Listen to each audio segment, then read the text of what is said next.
Hey guys, it's Tiny Tom Logan back with another video for you. Today I finally get to say GTX 1080 and have one. Now, you're going to be shouting at the screen telling me I'm late to the party, and I am. Well, unfortunately I couldn't make the launch event in Texas, and most of the people in the UK and in fact quite a lot of the US guys that got them went and picked them up from Austin. Now, when the press samples are meant to get sent to Nvidia UK, a lot of them mistakenly, so they tell me, got put into the channel, which is like the retail cards and the like. So, two arrived into the UK yesterday, which were kind of like hurried across. Oh, we need to get some coverage sorted out. So they were going to overnight it to me, and I was going to get it today. A little bit of background: I went to Reading, and that was taxi, ferry, bus, then a train, and then back again to go and get it, so that I had last night with it. And then last night, So last night, then literally worked through the night, got all the bench and everything done. I had a meeting today, and then we're back. So yes, I know we're already 30 seconds into the video, and I've not really spoken about anything yet, but I just wanted to give you a little bit of background and to say I'm sorry, but I'm now trying my hardest to catch up. So, the 1080, there has been an awful lot of hype about it, and you're probably going to want to know really early in the video, is it clear cut and is it an absolute barnstormer? Well, it's not as clear cut as you may expect. Now, there are a lot of comparisons that Nvidia have been doing about it and saying that it's kind of a 980 replacement, and a lot of people are expecting it to be a 980 replacement because of the 80 in its name. But really, specs wise, it's actually closer to kind of it. There's a big step forward from the 980. That's fair enough. But price wise, because we're hearing now that it's going to be £619 for the Founders Edition, which is this one. The Founders Edition is basically the reference one with the sexy kind of Lamborghini style card, cooler, I should say. So the reference one is what I would call it, but they're now calling it the Founders Edition. It's going to be 620 quid, and that puts it more in the market of the 980 Ti. But the thing that you need to realise is a lot of us are saying that the 980, that it's coming in at 980 Ti money because it's, you know, it is £600 now. But I seem to remember when the 980 come out that a lot of the cards were kind of around the 550 mark anyway. So we do need to remember that over a period of time, prices have dropped. So although they are genuinely, it's not that they seem expensive now, they do seem expensive, but this is the Founders, and we've got a lot of, there's a lot of chit chat around in the channel. Nothing's official, it's just little bits of gossip, but the vendor cards actually might come in cheaper than the reference one. And when you think about the vendor cards, they're probably going to end up making more of the vendor style cards than, and the aftermarket cards we'll call it, than the actual Nvidia one, you know, because these could be, you know, relatively small batch. And to be honest with you, I mean, this is essentially, it's a lovely aluminium cooler. It looks very similar in certain aspects to the old cards. You can see there's a lot of design hues coming through, but then also again you can see that with all the angular type of thing, it's very kind of Lamborghini Aventador. Now, I would say this is probably the prettiest card, and don't get me wrong, I am a big fan of the older style cards, as you can see with them on the shelves. And people wonder why I display them on the shelves. They think that's arrogance, but when you get sent the vendor cards, it's just not something that is, because people just think that a reviewer will sell everything. But to me, to have them that I can use them whenever I need them is cool. I can't just give them away like a lot of people would expect, because then if I need them, you know, I haven't got it anymore. But also, if I just give everything away, then to long story short, Nvidia just don't send stuff anymore. So we have them like that so that we can grab them when needed. But the most important thing to say is that was a very pretty card. I wasn't too keen on the Titan one myself, but when the original kind of 780 came through, here we go. When the original 780 came through, I did think this was a very pretty card. But I would have to say that as far as shock tactics are concerned, card wise, I think the and they're going to hate me for bringing it up, but the AMD 5870 was a very pretty card. That was the other card with the drop sort of nose. It did feel very sort of Batman, is the best way I can put it. I think we even did call it the Batman cooler. Now this feels like a more updated kind of 21st century Batman style sort of card, especially with the angled bits at the back. That's the way it feels with me. I do also like the chrome inlays that they've done on these top bits. Now, it's very Titan. I mean, if we were to bring the Titan in, rather than it being black, it's now, we've got the GTX1080 Ti, which is obviously the black, and then you can see the silver, and then the silver inlay, I think, on the 1080 looks lush. So we like the cooler. It's got a lovely slim backplate on the back as well. A single 8-pin for power. There's 2 SLI fins, which a lot of people were assuming that it was just going to end up getting done away with. Now, there's still a lot of speculation about the SLI at the moment. And there was a mistake on the EVGA forums, and they said that it was going to be 2-way only. But we genuinely, at the moment, and I've asked, there isn't anything absolutely bulletproof answered about it. We know 2 is going to be fine, but we don't know whether there's even going to be a new SLI bridge or not. It's still something that's all kind of a bit up in the air, and we're waiting for answers on. But where everyone's still so busy with single cards at the moment, it's going to be something that we're going to have to find out in time. And before you ask, yes, I do have plans in the diary for 1080s and maybe smaller ones as well. So we've got that. Now, then when we start talking about it, I'm going to assume that none of you have watched any other videos and you're just here to watch mine and learn about the 1080. So essentially, we've got Pascal. So it's a completely different architecture, but it's also a completely different manufacturing process as well. So we're now down to 16 Newton, a nanometer FinFET, which basically means that they make everything a lot smaller so they can smash a load more in there. So we've got many, many more transistors going on in there. And I'm just looking at the notes underneath the screen. It's actually now up to 7.2 billion transistors. But the fact that they can cram so many more transistors means you can get higher clock speeds. Now, clock speed wise, you're looking at 1607 megahertz for it at stock, and then it can boost, just a normal boost, up to 1733. Now I'll give you some numbers here compared to the 980 and the 980 Ti. So this is 1607 stock, and then the 980 was 1126, 980 Ti was 1000, and then the boost clock, this is 1733. The 980 was 1216, and then the 980 Ti was 1075. Now I'm just kind of putting that out there to kind of put it out there for you. But one of the most stark differences between this and the other cards is, and it's a lot of things sort of that generally when we talk about memory and the memory bus, a lot of people scratch their heads and start going on about it. Now the 980 did have a 256-bit memory bus, but the 980 Ti had a 384-bit. So with the 384-bit, you were getting roughly 7 gigabits a second. This, although it's 256-bit, is up to 10 gigabits a second. And then when you talk about the actual bandwidth, this is 320 gigabits a second. Then you've got 224 for the 980 and 336 for the 980 Ti. So the 980 Ti does have a higher kind of bandwidth available, but at 336 gigabits a second.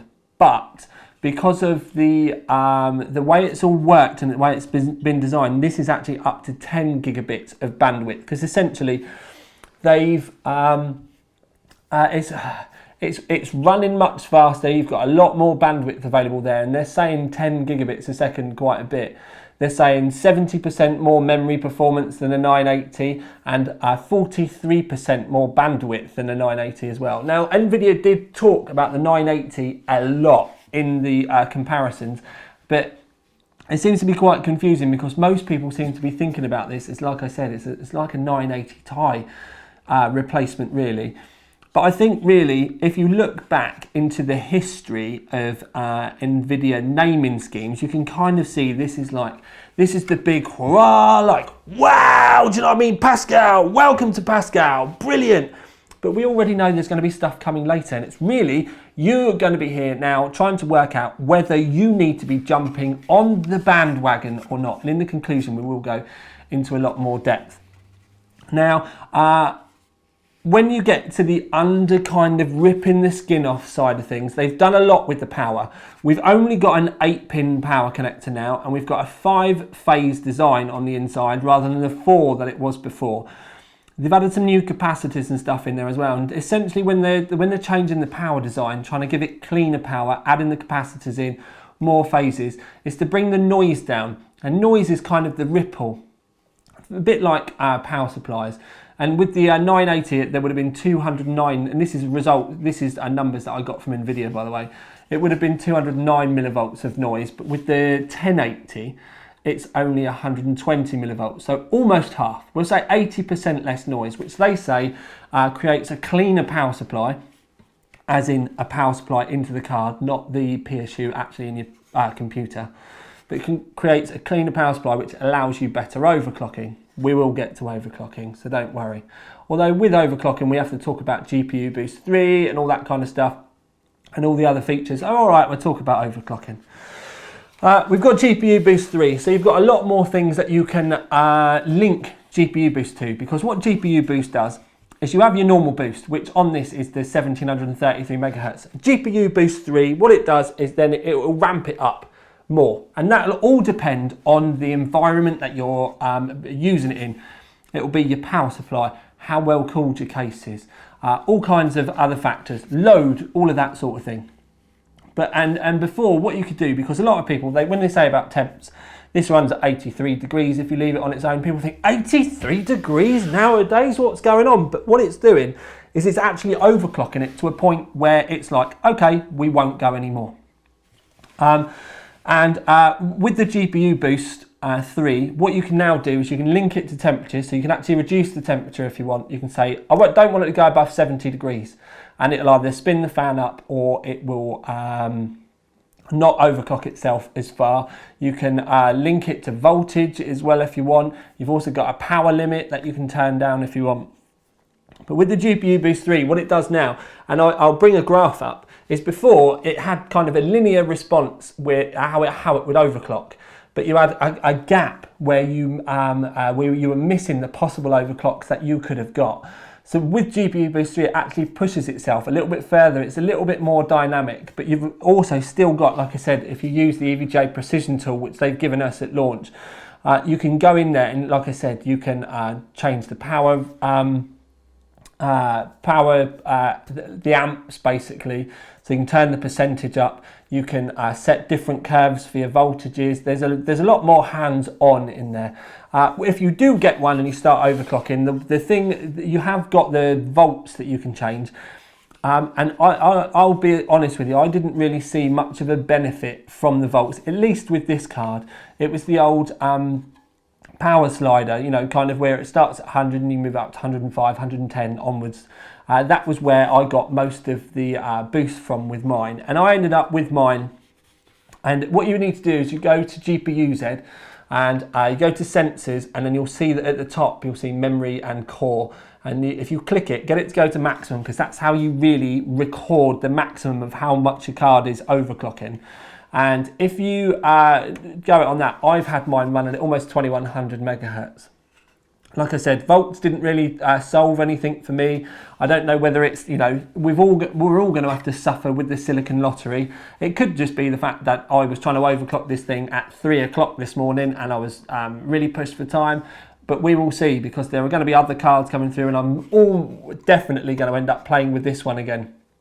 So GPU Boost 3, there you go. Essentially, it utilises the maximum possible overclock better, rather than it just being kind of a straight graph. So that's a really good thing. A lot of the other thing that people have been asking me about in the comments, and all the stuff that's been going on with like YouTube and the forums and stuff, is fast sync.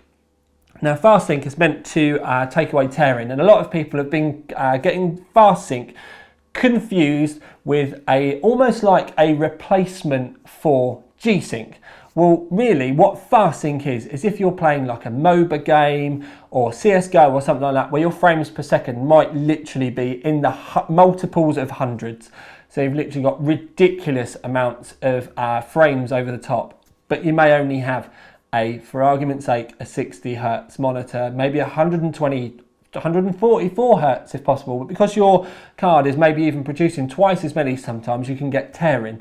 So rather than turning VSync on and then capping that all down, what FastSync does is it will, for ridiculously over-spec frames above your monitor's refresh rate, it can help take the tearing away from that. So really it's more for like I said, those really high spec games. But if you were to have a G-Sync monitor, you could still technically be suffering with that, because it could be over the limit of the G-Sync refresh rate.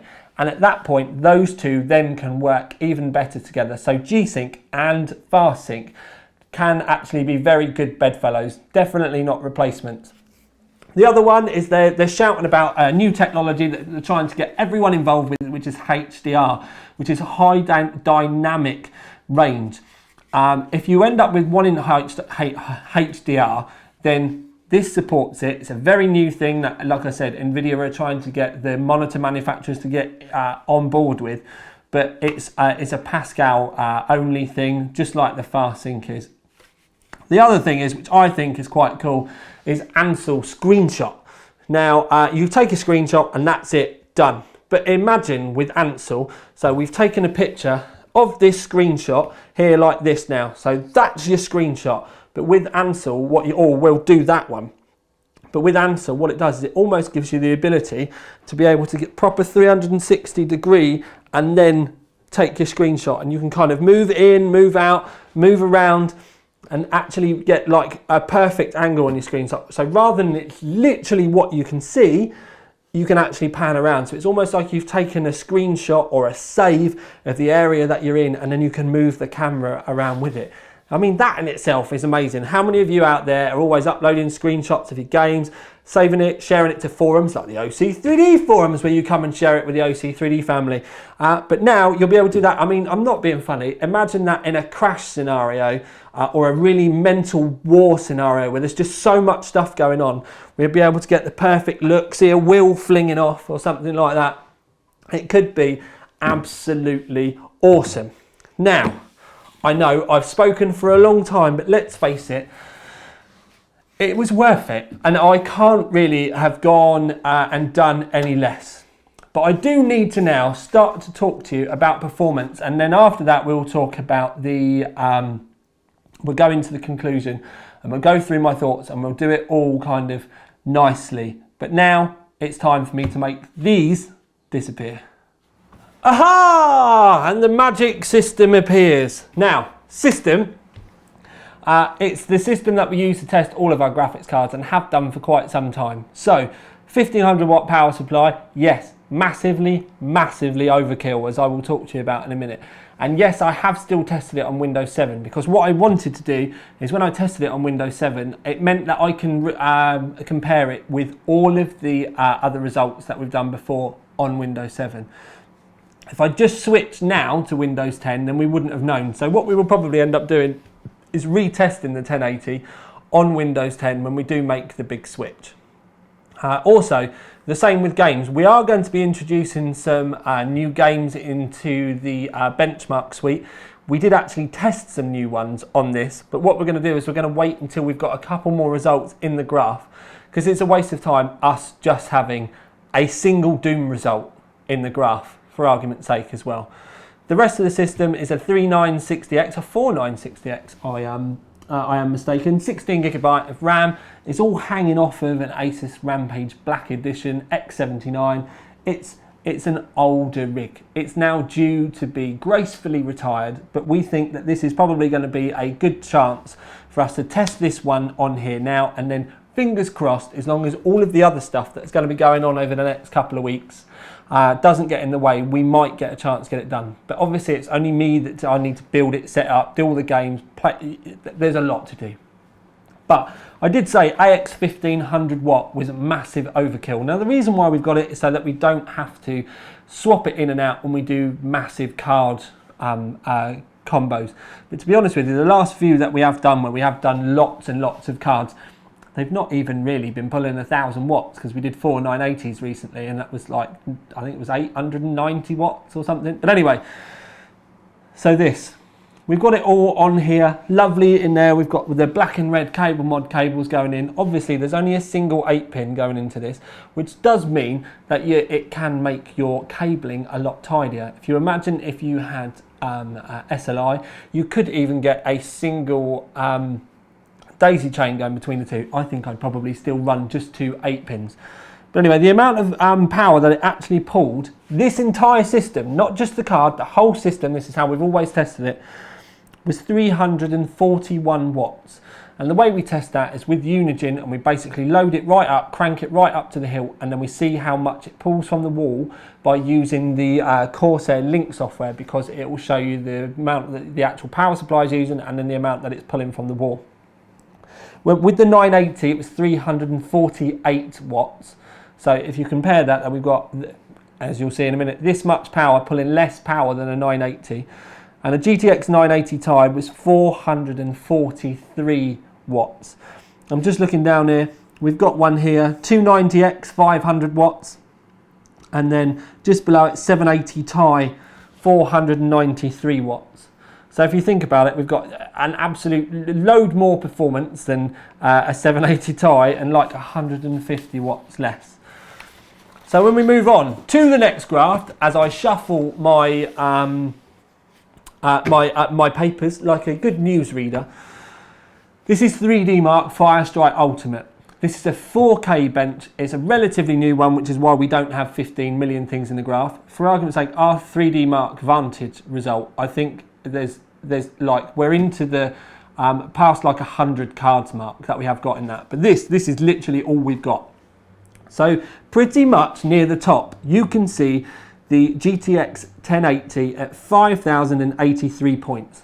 Just below that, you can see GTX 980 SLI is 5,075. So in this graph, yes, it is quicker than 2 980s. You can see above that we've got 980 Matrix and SLI, so they would have been pre-overclocked. And then you've got 980 Tis, and then right at the top you can see a bonkers result, which was Matrix Quad SLI. So we've got a lot of stuff there, but essentially the most important thing you can take from this graph is that we've even got GTX 980 Tis overclocked, and it's gone in front. One of the things I will say is I did overclock this, as I said, and I got it running at 2100 megahertz. So 2100 megahertz, it then meant that we had 5,550, I think it was, points in this graph. So at that point, it's almost as quick as 2 GTX 980 Matrixes. Now, Nvidia cards have always preferred benchmarks, and they absolutely lavish them, especially the 3D Mark stuff. So then when you turn on to the games and stuff, sometimes it can be a different story. But with we tried Unigine, because we've been doing running Unigine tests for a long time, and this is our Unigine 4K test, and you can see here it is a slightly different story. You've got SLIs above, there's overclocks above, but mainly it's being beaten by 980 Ti overclocks.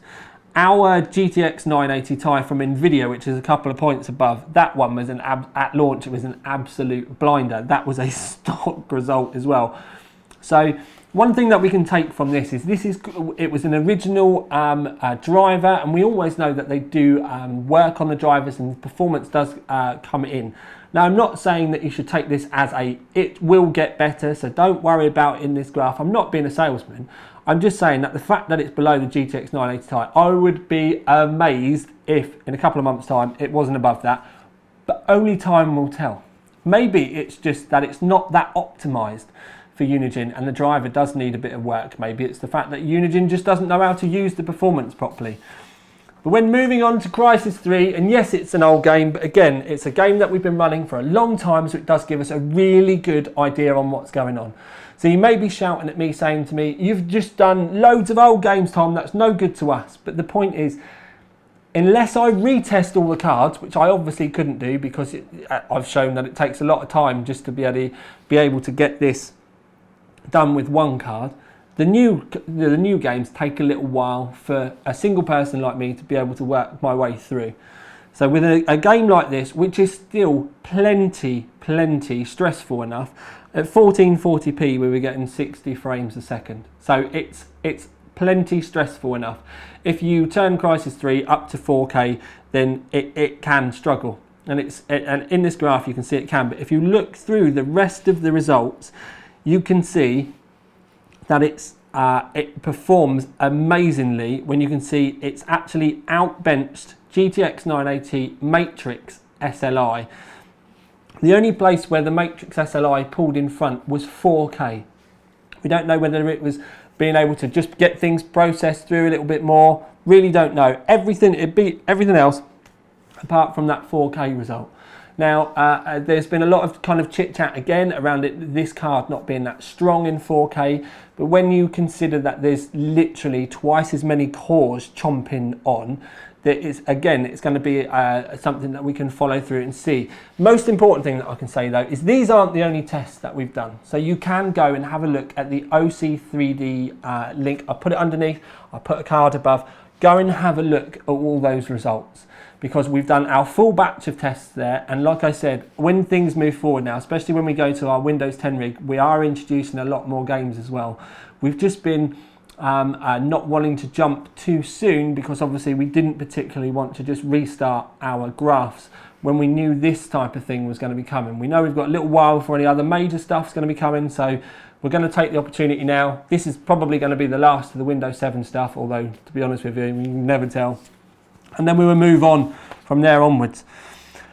So, performance, that's done. If you would like to see any more results and stuff, please go to the Overclock 3D website. It's really now time for a conclusion. Okay peeps, so I hope I've given you enough information. I hope I haven't rabbled on too much.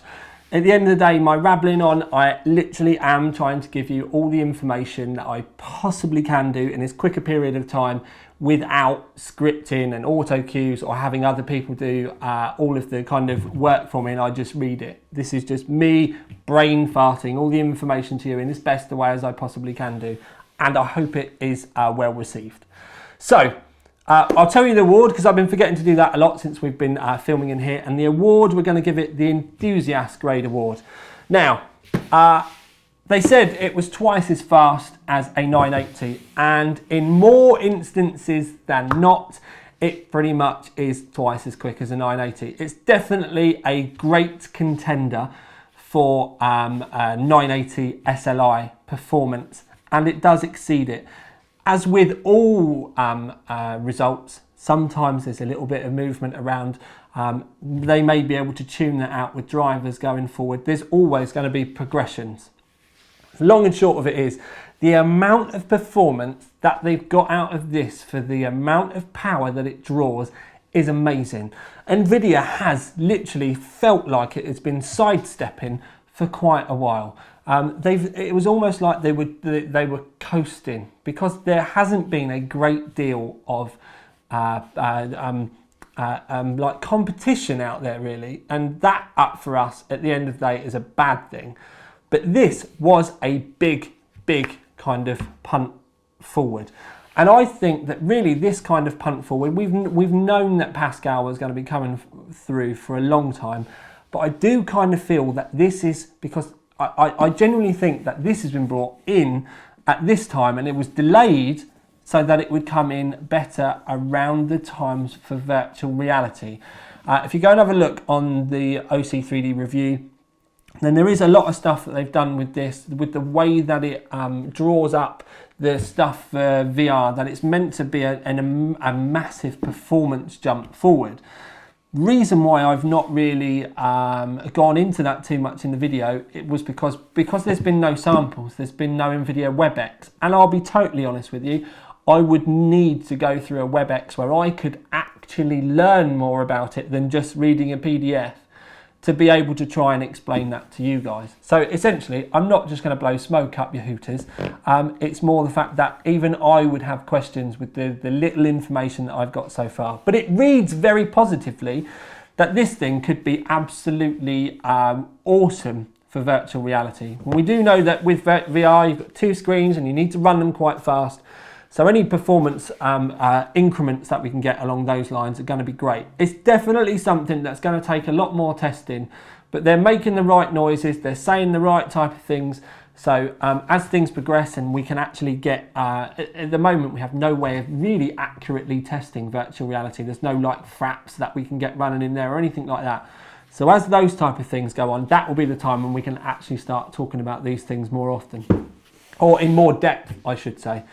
But the fact that it draws less power than the 980 and is almost twice as quick in most instances is absolutely unbelievable. You can see where Nvidia have been kind of refining the processes over the last few years or the last few generations, where it seemed like they've taken a little sidestep and they've worked on the power draw.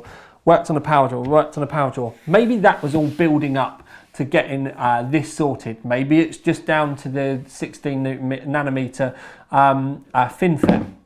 We won't know, but essentially they've got a crazy amount of transistors in a much smaller package. It's the overclocking, as I said, I reckon most people are going to be looking at 2 gigahertz with next to no experience to be able to get it there as well.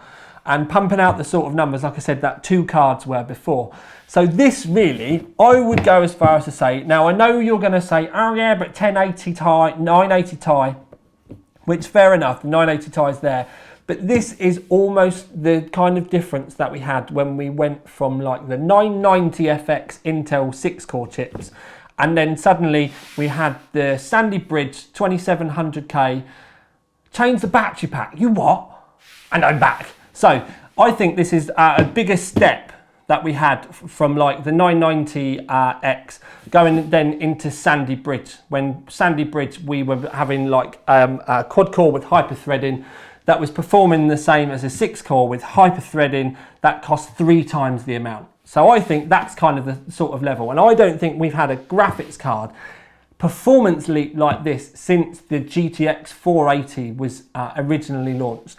And we both know that when the GTX1080 came in, it was mega hot, and yes, it was quick, but it was outstandingly hot and drew a lot of power.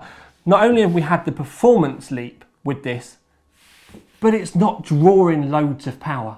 So they've kind of pulled off a bit of a masterstroke. Now, yes, we've got this, and they probably don't want me to think about it, but we know that there's going to be other stuff as well. So this actually does excite me for, yes, this is amazing. It looks great. Again, you've got more control with the overclocking. It is a bit expensive though. And a lot of people were kind of pinning this at being around 980 money. Now 980s are now obviously about 400 quid. So I think people were expecting about 5.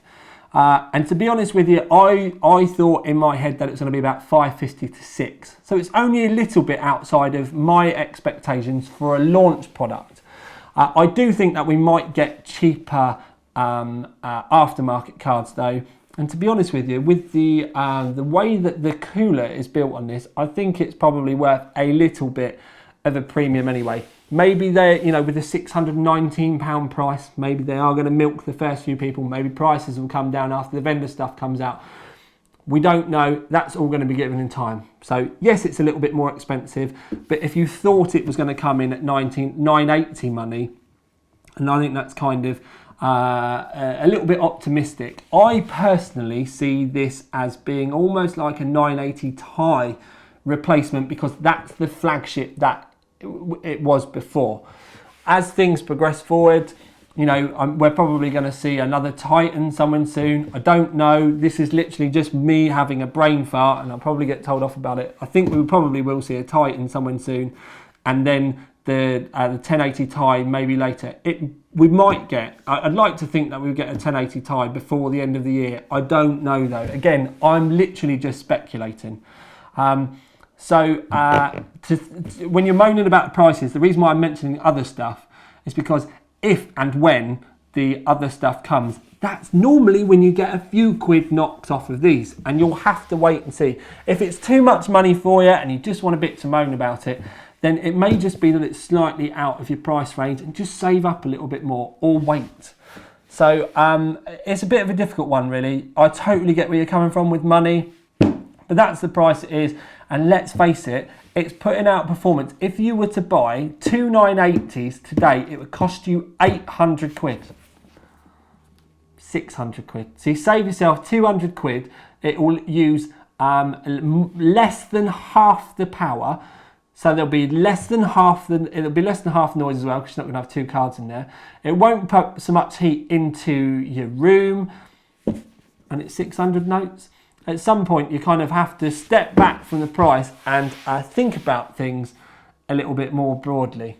Enthusiast level product though, because obviously if you're an enthusiast, the reason why there's so much hype about this is because everyone either wants one or wants to moan because they want one and they can't have one. Long and short of it is though, was it worth me going to Reading for, other than getting to see the delightful Jen? Damn straight it was, and it was worth me staying up for, and it's worth me still working late for now. So what I'm going to do is I am going to love you and leave you, and I'm going to get straight on with the render. Oh, actually no, I need to film all the B-roll and everything first before I can actually get into that. But I've really enjoyed this. I hope me yabbering on so much hasn't bored you that much anyway. My videos are obviously incredibly different to the norm on YouTube. 3 minutes, bish bash bosh, and get away with it. So I hope you understand that by me trying to chat to you, and it does end up with these long videos, it's you get yourself a cup of tea, you sit down, and it's like having a chat with a mate. And I'm going to advise you as best I possibly can in my way, without getting someone to script my words and trying to make it really short. Because to me, if you're going to spend 600 quid watching a 25 or 30-minute video about some guy that's got some genuine thoughts about it and wants to share them with you, is probably going to be worthwhile, because £600 is a lot of money. Should you buy it? It's definitely down to whether you want it that badly or not, but I can sure as hell tell you that this thing is worthy of going in my system, and that's where I'm at with it as well. I'm probably not going to end up using the Founder Edition, but when one of the aftermarket cards start coming through, because I'm expecting we're going to see some RGB cards and all that type of thing. But I can assure you that there will be a Pascal GPU in my new system once things start falling into place. I need them to launch all the new cores and stuff first, don't I? Yes, so enough of Broadwilly. We will speak about that at a later date. I'm sorry to have kept you so long, but this is Tiny Tom Logan finally with his Nvidia GTX 1080 review out. Ding! Do we need to replace the ding? I don't know.